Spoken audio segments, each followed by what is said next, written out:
Buddham Sharanam Gacchami. Namaste and warm welcome to Sadhna.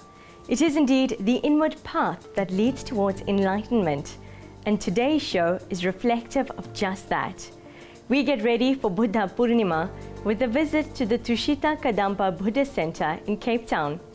Next up, the inward path takes us through a relaxing, reflective and rejuvenating experience with yoga in the park in Johannesburg. Later on in the program, we explore sadhana through music and dance at the Playhouse in Durban. Buddha Purnima or Vesak marks the birth, enlightenment and death anniversary of Gautama Buddha, who founded Buddhism and its principles of ahimsa. Theravada and Mahayana are the major schools that arose out of Buddha's teachings and are to be understood as different expressions of the same teachings. Kadampa Buddhism follows the Mahayana path and is seen to have a universal appeal that can be practiced by anyone. We visited the Tushita Kadampa Buddhist Center in Cape Town to find out more.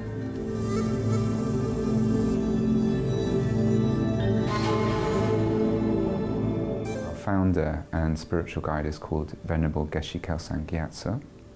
He's a Tibetan Lama and he's been in the West for 40 years now. Prior to that he was in India for about 20 years on retreat.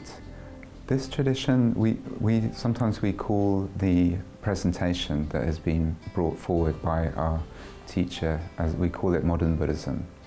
So it's been presented in such a way that it's very accessible for the modern day practitioner or anybody who wants to come along to our classes, wants to find out about meditation and Buddhism. If we check, we can see that if we're not peaceful, if we don't have peace in our mind or in our heart, then we cannot be happy, we cannot really be happy, we can't be happy in the way that we want to be happy, which means we want to have an experience of happiness that is stable, that is lasting, that doesn't just come and go quickly.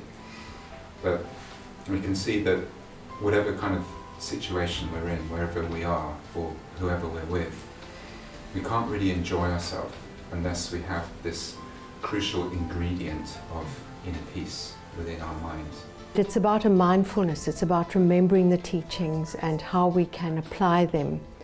We talk about the meditation break, which is the time in between when we are engaged in formal practice, whether it's prayers or meditations or teachings and so on. And that is one of the most important times, because then we have the opportunity to really put those teachings into practice. The real source of happiness is in peace. If our mind is peaceful, we will be happy all the time, regardless of external conditions. But if it is disturbed or troubled in any way, we will never be happy, no matter how good our external conditions may be. External conditions can only make us happy if our mind is peaceful. We can understand this through our own experience. For instance, even if we are in the most beautiful surroundings and have everything we need, the moment we get angry, any happiness we may have disappears. This is because anger has destroyed our inner peace.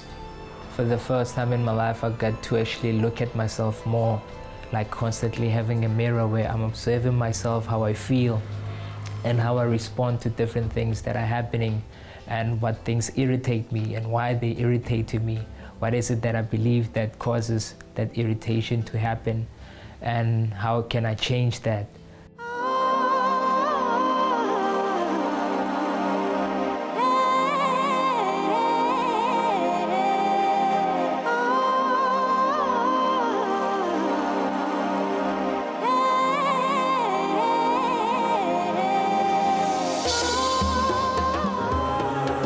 Treasury of compassion, bestower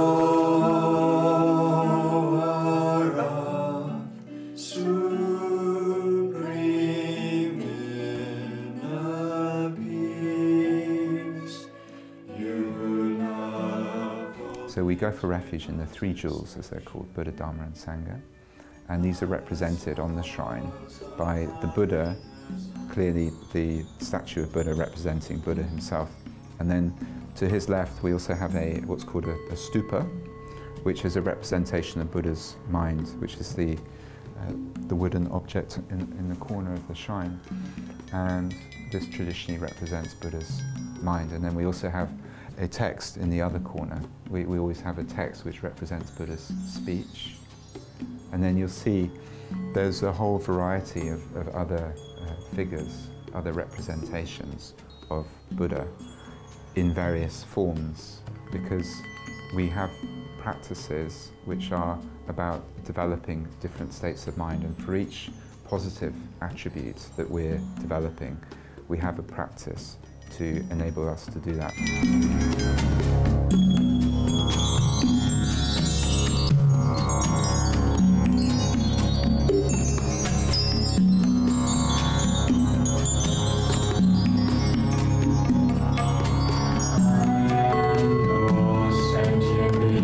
Until we achieve enlightenment, go for refuge to Buddha, Dharma and Sangha.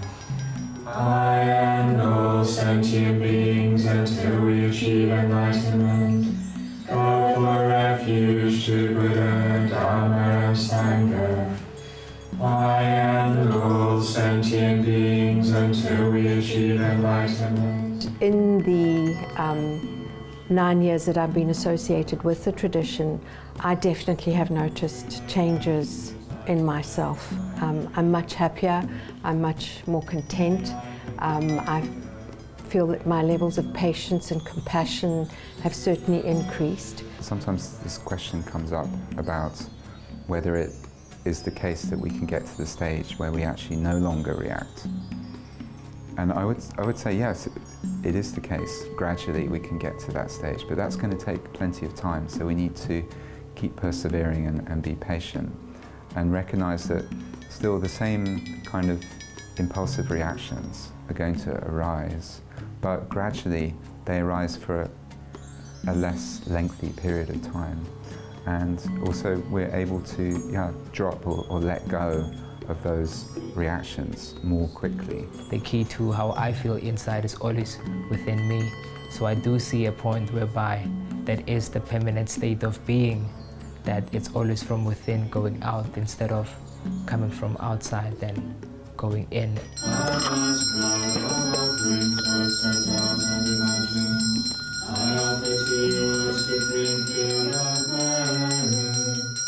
Whatever non-virtues of body, speech and mind, I have accumulated.